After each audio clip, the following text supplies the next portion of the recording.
You're listening to episode 15 of the Inspired Entrepreneur's Guide podcast. Well, hello there, everyone. This is Darlene, your host, and welcome back to the Inspired Entrepreneur's Guide, the podcast that encourages you to stop dreaming and start doing. So here we are in episode 15 of the podcast, and 14 episodes have now been produced. I hope you are well on your way to being inspired and that you have taken steps to start growing and building your business. My hope is that this week's episode will inspire you to take a step further in your marketing, specifically in the written word on a blog. Carole Sanek of the Crazy Marketing Ladies podcast and owner of Butterfly Boom Productions joins me to chat about how to create a blog, what content to put in a blog, inspiration for blog posts, and so much more. She even shares a few blogging secrets, and we also chat about social media, social networks like Twitter and Facebook. This podcast is jam-packed with information that you can utilize in your business today. And that's what I want you to do. Take a listen, enjoy, maybe take some notes, and have fun. Here's my conversation with Carole Sanek of Butterfly Boom Productions. Carole, welcome to the podcast. Thank you. I'm thrilled to be here. Awesome. For everybody that's tuning in that might not know who you are or what you do, take a few moments to tell me a little bit about your business, why you started it, and what you do. Well, once upon a time, like January of 2011, people told me, you're constantly giving us advice on social media. You really ought to get paid to do this. And I thought about it because that's not what I was doing at the time. I was a real estate agent. Still am. I hold an active license. But, when they started talking to me about that, I said, So that's when I gave birth, if you will, to my show, or not my show, my business, the Social Butterfly Media Marketing. And it's a long name, but I'll tell you what, I'm so well branded, or became so well branded, that I still to this day get butterfly. So what I did from there was this past year, I realized that I had expanded so much into different arenas, including producing podcasts for people, that we changed the name to Butterfly Boom Productions. But, I create content for people. My main gig is writing. I really love to write. I'm a freelance writer, and I'm currently working on a book. And then, I ghostwrite for people. I have blogs. I have a lot of different things that I do in writing, but I also love to podcast. It really is. It's fun. I love to podcast. I enjoy podcasting, and I enjoy setting up other people's podcasts for them. And then, the rest is just, I love social media, so it just made perfect sense to me, to expand on my name. Right. And it's interesting. I mean, all those parts work together, so that's pretty neat. So. Truly. Mm-hmm. Yeah. You mentioned that you have a blog and you ghostwrite and you have several blogs. And one thing that you had mentioned to me when we were chatting via email and I found very interesting is that you have a personal blog that is award-winning. It went on to win awards. So before I dive into my questions, can you tell me a little bit about that blog? About 9 years ago when I first learned how to blog, I was actually really into practicing real estate at that time, and I was at a real estate workshop where they were teaching blogging, and I live here in Florida, and they had brought up a very well-known person in blogging from the Miami area, and she was teaching us how to do it. And she said, you know what, there's 100 people in this room, and 4 of you will go home and start a blog, and you'll keep it going for years. And guess what? I was one of them. I went home immediately, and I was trying to think of what would I call my blog, and somebody had sent me a birthday card with a button in it, one of those buttons that you pin on and wear, and it said, I survived damn near everything. And I said, oh my gosh, that's a perfect name for my blog. And that's what it's been all 9 years. It's I survived damn near everything. And almost every article that I write now starts with the title surviving something, surviving this, surviving that, because I keyword to surviving, but really and truly, we all survive a lot of things in life. I like to think of myself as thriving after surviving, So along the way, one of the categories that I write under is I am a 23-year breast cancer survivor. So I wrote about that, and the next thing I knew, Healthline.com gave me an award for my category on breast cancer. And then in the past 2 years, Delammune.com awarded me for my entire blog because they just like my sarcastic way of dealing with life. I do write sarcastic. In a personal blog, you can be sarcastic. Right. You can be wild. You can drop swear words. I drop swear words in my personal blog. Well, sometimes I put them in my business blog too. But, and nobody gets, I really hadn't had too many people get offended by things. And I know you want to talk about that a little bit into this podcast, but the bottom line here is I'm not responsible for how people interpret what I write. And if somebody really takes me on and gets nasty with me, I just basically say, you need to read it again and think about it, or you need to just depart. There's no point in continuing this conversation because we all have opinions. So I'm really honored to have these awards because cancer, I was a cancer RN for many years, oncology RN for many years. So I know what I'm talking about in a lot of areas of cancer. So I write from the heart, but I do write even in cancer, I write with humor. Right. Well, what is the URL? I survived that's the curse word, damneareverything.com. And then under categories, you'll see the one that says surviving after breast cancer. You mentioned something when you were saying about starting your blog. You said that at the workshop, they said only 4 of you are going to go and start a blog and continue on with it. And that's what I wanted to focus on today was starting a blog. So a lot of the people that listen to this podcast, they're new business owners. They know they need a website. And then automatically they say, well, I want to have a blog on my website. But that's as far as they really think about it. Yeah. They don't know what content to put on it or even how to manage it, like what next. So what advice can you give to new blog owners? The first and most important thing that everybody needs to understand is there's 2 pieces of social media that you actually own. One is your email marketing program. You own that because it's your email and you're the one sending it out. Nobody can take it away from you unless you desperately have done something horrible and Outlook just bans you. It's yours. And the other one is a blog. You own your blog. And I always tell people I use the WordPress platform and, of course, I self-host. There's many good hosts out there. You want to self-host, and the reason is because if you start talking about making money on a blog, on a WordPress.com, you are infringing on their terms of service because you're not supposed to be doing that, but a lot of people do. So I do a WordPress.org blog, and my host is GoDaddy, but Bluehost is very good and HostGator is very good, so I don't just want to tell people, it's only GoDaddy. It's not. Right. You choose the person or the company that is going to give you the best service. We just happen to have had very good service from GoDaddy. So it's not hard to start one. Really and truly, when you get into WordPress, they have so many tutorials out there that help you get the whole thing set up. And then once you turn it over to your host, they do the rest. And within 24 hours, you have a message back saying your blog is live, it's up and running, you better start posting. And that's what you do. You start posting, And there's so much good advice out there on what you're supposed to do in blogging. I keep my blogs for the most part, short and sweet, 300 to 400 words. Always have an image in there, always, if not more than one image. Make sure, for goodness sake, that you're using copyright-free images. Right. You can get really good images off of Canva, CANVA. They're free, or sometimes you might have to pay as much as a whole $1. Yeah, I know. Another site is Pixabay, Pixabay. It has a ton of photos that you can use for free. When you click on them, it clearly says on there that there's no attribution is needed, that you can use it for commercial use. Don't ever use something that belongs to somebody else because you can get a fine that you will not get out of. You will have to pay that fine, and it can be 4 figures. It can be $8,000 sometimes, for copyright infringement. You do not ever want to risk that, So yeah, that's that. It's just so easy to start, but you have to do it consistently, at least once a week.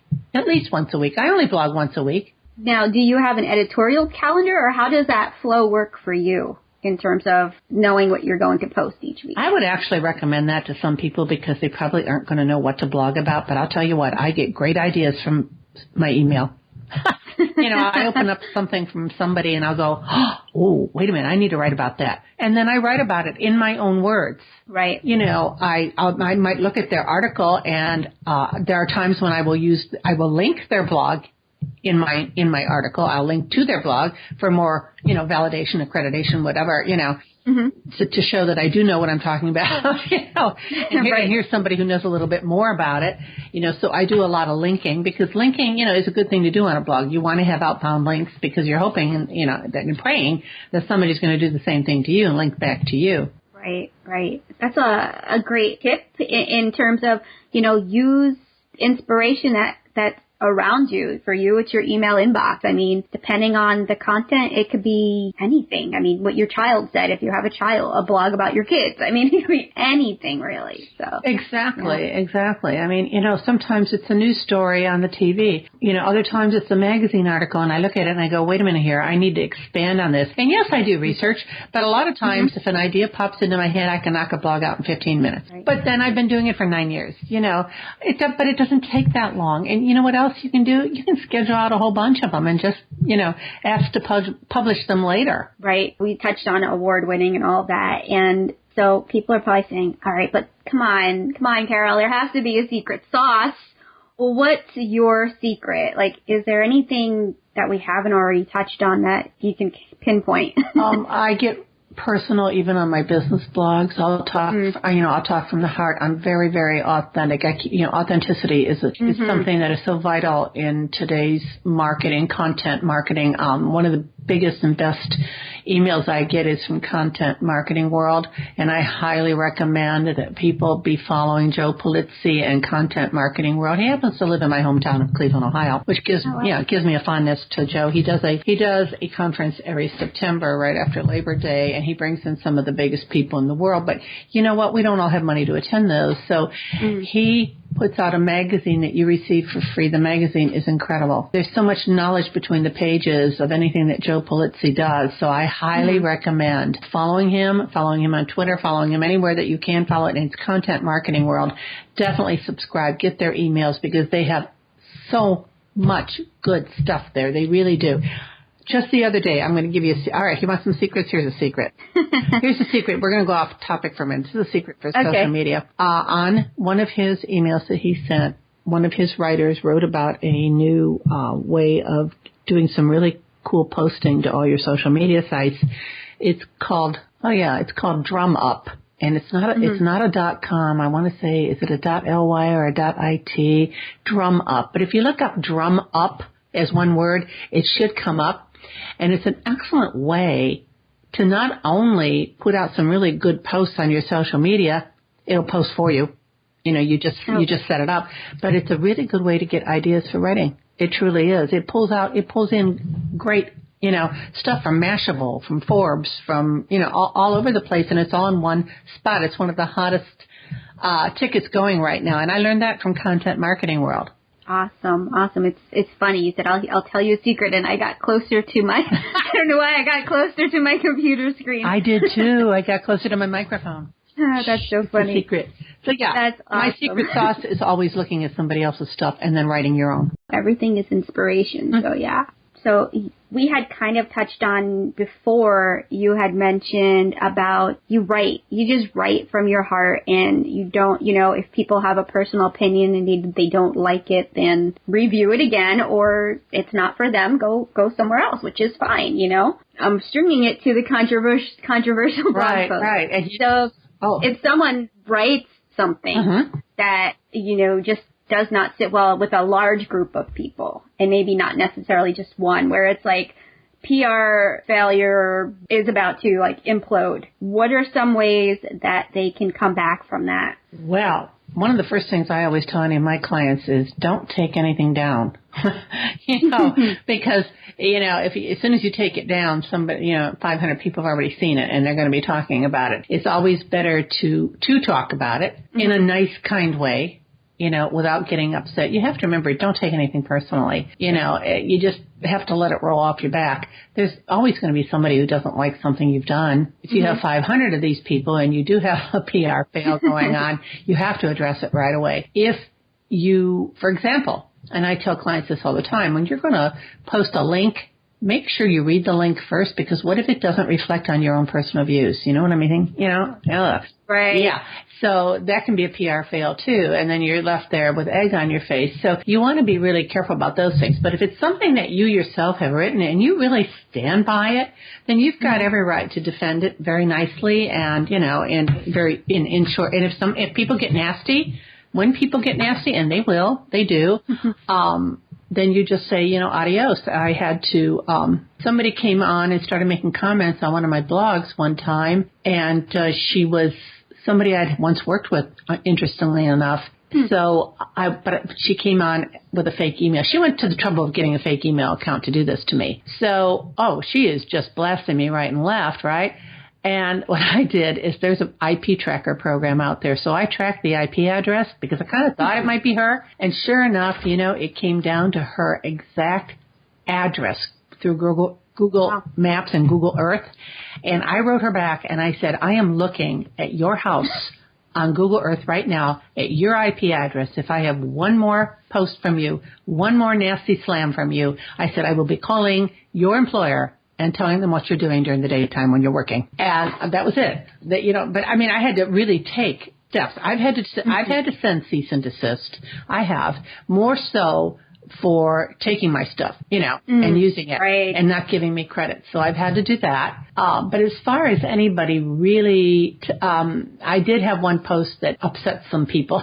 Imagine that. And I was upset when I wrote it, and I could see that it probably needed to come down, so I took it down. It's a judgment call. Right. If you really stand behind what you've written, fine. And another thing, if you have a lot of people that it really doesn't matter because a lot of people do like it, then let it fly, Yeah. So I want to switch to sharing of the blog posts on social networks. What are some creative ways that people can share their content and increase the visibility without necessarily using ads and boosting posts and things like that? Okay. When I post my blog, the first thing that happens is because I do use WordPress, I have Jetpack on there, and that automatically sends it out to every social network that I want it to go to. There are some plugins that you can add on that will send it out to Twitter on a rotating basis, which happens. What else do I do? I know. You can use a program like Buffer or Hootsuite, or I use Sprout Social, and I can set it up for 6 months that different blog posts keep going out. As long as they're still relevant, and trending, I continue to send them out. I have never paid money, to advertise a blog post, and I've never paid money to advertise a podcast show that I do either. So no, I'm more apt to spend money on, other things on Facebook and Twitter. I don't spend any money anywhere else. Right. Yeah, right. Mostly the two of those. But there's a lot of free things you can do.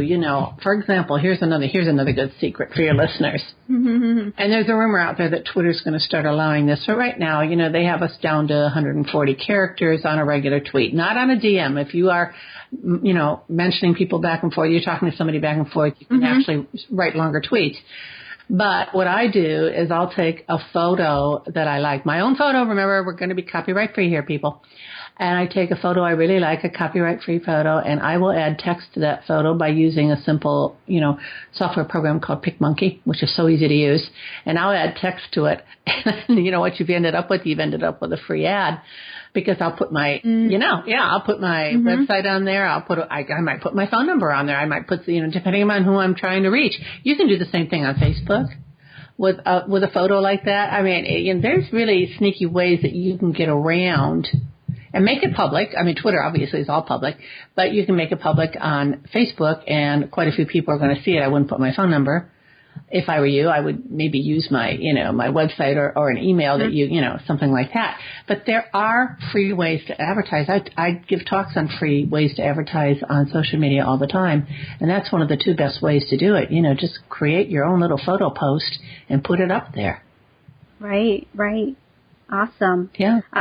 Not to switch gears entirely, but I'm just curious, someone that's in the world of social media, what do you think about the whole Twitter opening the characters potentially to 10,000 or whatever it is? I think they're desperate.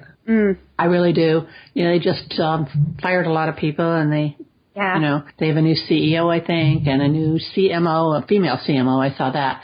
And I'm not quite sure. You know, sometimes when you start to do too many new things, when you try to be Facebook, you know, like I think LinkedIn is trying a lot to be like Facebook sometimes, and they shouldn't. They should stay within their, you know, boundaries of, you know, being a professional social media, you know, platform and not a Facebook. I mean, you know, Facebook to me is always where you should still be social. Your Facebook page is where you should be doing business. And I love Twitter. I get most of my business from Twitter, but I learned how to use it the right way. And it took a while. It's not easy. I tell people all the time, you know, when I give Twitter lessons, you know, it's an all day thing. I'll sit there with people and show them the right way to use Twitter to their advantage, even as a search engine, which a lot of people don't realize that you can do that because obviously you can search keywords. You know, and you can search, for example, if you were trying to reach somebody in, let's say, a journalist, you know, you can, and it's at a specific newspaper, you know, you can Twitter search that newspaper and ask for the journalist, you know, who would, you know, journalist at Tampa Bay Times, where I live, you know, and they'll come up.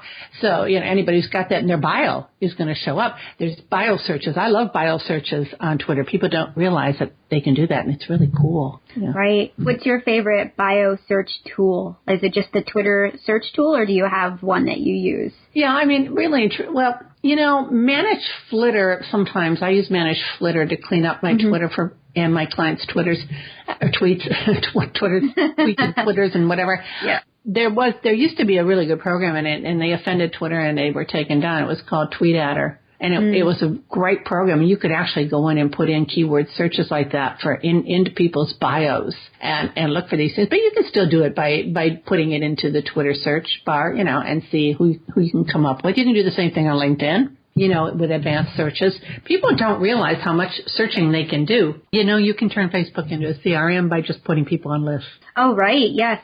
Yes, I use lists extensively, but I never thought of it CRM way. That's great. Yeah, there's all kinds, and that's free too. So why do you need to purchase a CRM software? You know, right? I mean, a lot of people, you connect with so many people on Facebook. You had mentioned that search goes a great way. I think people also forget is that people that want to learn more about you can search for you, which is always another important thing about, you know, exactly. Put your true self out there, and if there's things you don't want to share, don't share it. You know, people say don't use the word expert, but you know, they don't like. But on LinkedIn, what do you think? When people are looking for somebody that does what you do, puts in, they want a social media expert. So I put, you know, that's the one platform where I will call myself things that I don't like to call myself in other places, you know. Yeah, I mean, it's rare that someone would put like social media newbie or something like that. Right. I mean, you're not. And you have to remember, the people on LinkedIn are the people at the top, and they're making between $106,000 and $109,000 a year. They're your decision makers. So, you know, that's where that's definitely where you want to be using something like, you want to call yourself an expert there. I don't agree with it anywhere else, but it doesn't hurt to have it somewhere in your profile. Right, right. Yeah. Totally. So, wrapping things up, you've given so many great tips and advice, but what would be one final takeaway that you'd like to leave the listeners with as it relates to social media and online marketing? That's really easy. Yeah, it really is. You know, I tell clients all the time, they'll say, well, I'm on social media. If you're not using social media every day, you're not on social media. You are not. You may have platforms and you may belong, but you're not on social media. So you want to be consistent. Absolutely, you have to be consistent. I tell people all the time, it doesn't take more than 30 minutes in the morning to get all your social media out there for the whole day. Facebook allows scheduling. You have scheduling software, which I've already talked about, like Hootsuite, Sprout Social, TweetDeck, Buffer, things like that. I mean, and then you can bring things in, too, from other people, links that are really cool. There's software that'll do that for you. It's very easy. Once you get a routine set up, you know, then you just let it fly and it goes. But be consistent. Don't fall off the face of the earth. If you're traveling, if you're going on vacation, which you should not be talking about on social media, you know, schedule those posts so that it looks like you're still home. When you get home from your wonderful vacation, Then post your vacation pictures and tell everybody what a wonderful time you had. And they're going to go, oh, he was on vacation. That cheat, he was posting that whole time. He must be scheduling. Well, heck yeah, he's scheduling.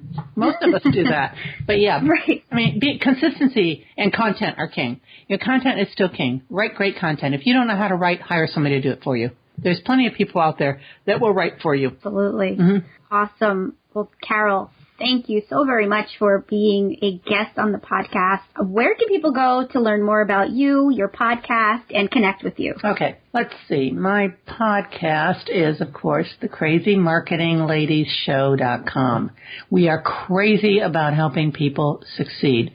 We are there for the entrepreneur, but we do have a special segment that's called, a special category called Power Women Speak, where I have interviewed some very powerful women within the country who have like best-selling books, things like that, that talk about how they've gotten where they are. And we're introducing a new category very soon called Less Than 5-Minute Marketing Moments, where we're going to put up shows Monday through Friday that are less than 5 minutes, and they just talk marketing. Ideas like that, yeah. And then my website is my name. It's Carole with an E, Carole, Carole, Sanek, Sanek.com. That's where you're going to find my blog and 25 things about me and 25 things I do and all kinds of cute little things that I put on my website. My email, you can email me at same thing, Carole with an E at CaroleSanek.com. I'm very transparent. If you go to my Facebook page, I'm almost always public and I accept most friend requests after vetting you. I do vet everybody because, we don't want to let the creeps in. But when people are my friends, they will see that my phone number is there. My phone number is on Facebook. I've never had anybody abuse that privilege. Never. I tell people all the time, for gosh sakes, this is social media, don't hide. It's only a cell phone. You can block the number if you have to, So that's how you find me. And, like I said, my blog is isurvived-damn-near-everything.com. And I have it's been out there for 9 years, so there's a lot of survival stories. A lot of survival stories there. And I want to thank you so much, Darlene, for having me on your show. Oh, you're very welcome. It was my pleasure. Thank you so much, Carole, for being a guest on the podcast. You can find more about Carole and a link to her website on this episode's show notes found at dvpodcasts.com. Just look for episode 15 on the website. And I'd love to hear from you, feedback about this episode, questions, or maybe you want to be a guest. Contact me. You can either find me on Twitter at Darlene Victoria, send me an email, darlene@darlenevictoria.com, or head on over to DV Podcasts, look for the contact form, and send me a message that way. And don't forget, you can subscribe to the show. There are several ways to subscribe. If you, again, head over to dvpodcasts.com, click on the subscribe link, you'll see all of the ways to subscribe. Just head on over to dvpodcasts.com and click on subscribe in the navigation to find all of the different ways that you can subscribe to the podcast. Well, that does it for episode 15 of the Inspired Entrepreneur's Guide. I'll be back next month with brand new episodes. Until then, remember, be inspired by the most important person in your life, you. Thanks for listening. This is Darlene Victoria, signing out.